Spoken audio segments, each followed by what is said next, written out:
Empower. Exuberant. Electric. Ooh. Fierce. Yes. Yeah. Empowering. Were you gonna say that? I was too? gonna say that. Sorry.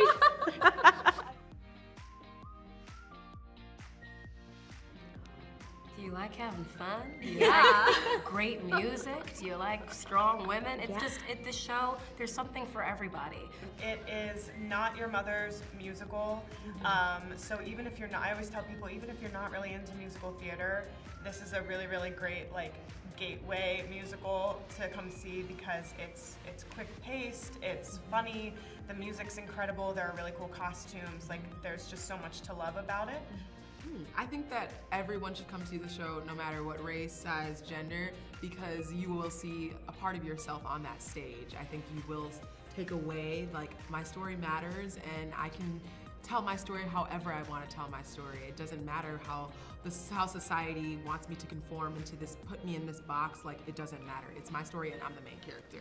And I want everybody to walk out that theater knowing that they are the main character. I think if you've got someone in your life who doesn't want to go to a theater show, this is the show to bring them to. It is a concert. If you enjoy music, dance, joy, humor, fun, life, this is the show to go to.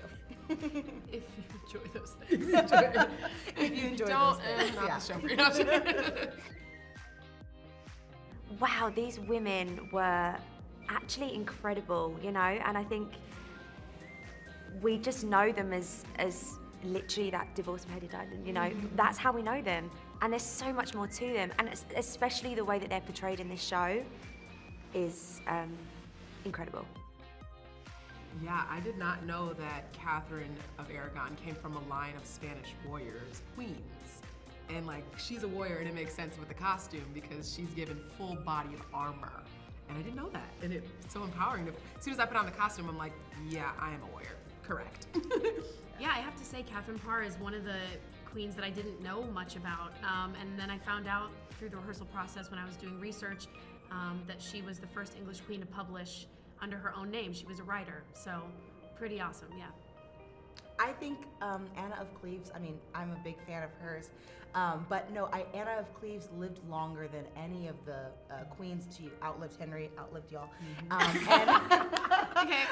And it's just cool to know that, you know, even though she had a short time with King Henry, she was able to live and prosper. That's kind of telling about like toxic breakups. Just get Yeah. them out Yeah, because you're just gonna get live 'em out. long. Exactly, So baby. right. That's So Yeah. many things. So I many think things. when you first read through the show and you read the jokes and the things and you're like, this is hilarious, surely this is added in for like shock factor.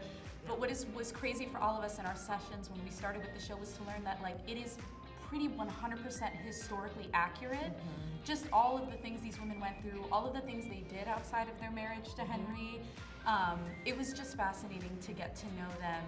Truly, the point of the show is that we know them in history books as one way, but to get to learn so much about like who these women were on their own, it was just absolutely fascinating. Like, for example, Anne Boleyn has gone down in history as this like homewrecker, you know what I mean? And yet she was quite literally pursued by Henry because she refused to be with him. She was like, no. She was like, I will not do this, and she like set a standard for herself, and of course because of the time she had little choice at the end of the day.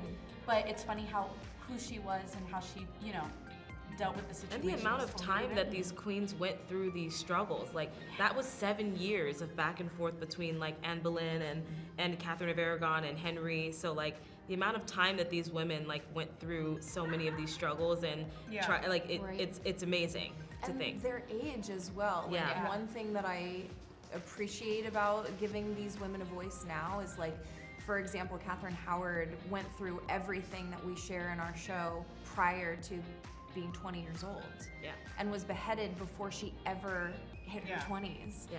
Yeah, so crazy. Also, what I love is the history of how they overlapped with each other. Yeah. The ones that did know each other were each other's ladies in waiting or friends or partied together or, Two of my favorite things is Catherine of Aragon was actually Catherine Parr's godmother, first and final wives, And also, one of the things that I hear, just the other night I heard it in the theater, someone was like, oh, Catherine of Aragon wasn't able to produce an heir.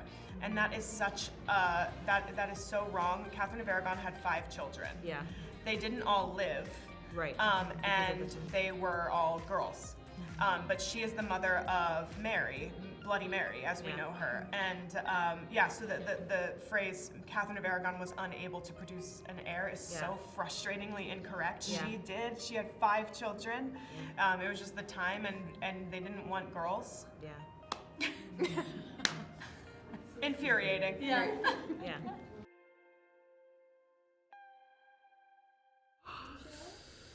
Yeah. If I could be any other queen, it would absolutely be, not me forgetting her name. I would love to sing Heart of Stone. I would love to just park and bark and let the audience hear the lyrics and understand that, like, the strong, that song just, for me, it tells the audience, like, women are strong. Point blank, period. No matter what we go through, we are strong and we power through every single time. So Heart of Stone for me is just, it's a heart, it's a tearjerker every time. Yeah. My favorite song is her song. Yes, of course. That was what I would listen to even before I got cast in the show. I would blast it in my car. I was blasting it at the gym. I was like dancing in the mirror to the song fully.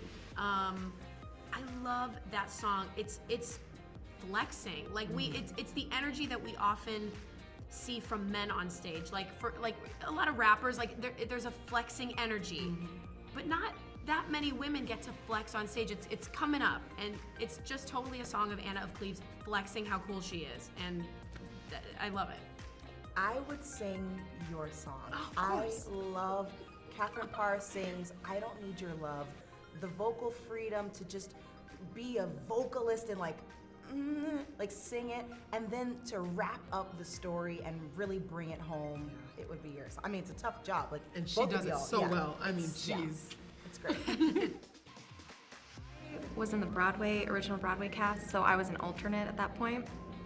And I played Howard, Boleyn, and Parr.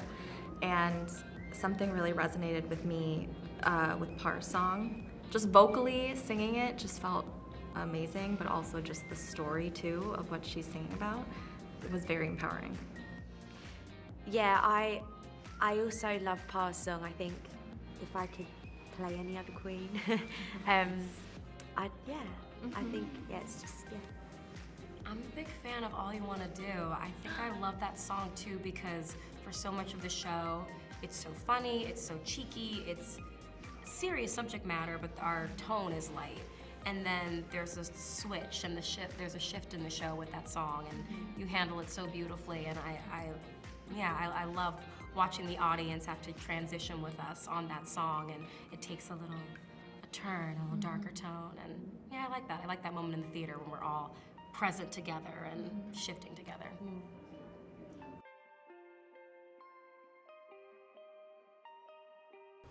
Six the Musical is coming to Orange County. June 13th through the 25th. So come get down with us. Get your tickets now.